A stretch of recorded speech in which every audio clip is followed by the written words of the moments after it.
அண்ணாமலையின் ஆட்டம் close. Audio video அரசியல் மூலம் பேசுபொருளாகி அதை வைத்தே அமித்ஷாவிடம் அளப்பறையை காட்டிக்கொண்டு அரசியல் செய்து வந்த அண்ணாமலையை கட்டம் கட்டி தூக்க வேலையை ஆரம்பித்து விட்டது RSS.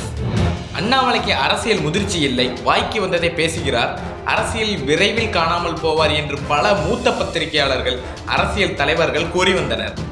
நீங்க என்ன சொல்றது, நான் இப்படிதான் பேசுவேன் என்று கெத்தாக பேட்டி கொடுத்து வந்த அண்ணாமலையை கொத்தாக பேக்கப் செய்ய திட்டங்களை வகுத்து விட்டனர் உட்கட்சி தலைவர்கள்.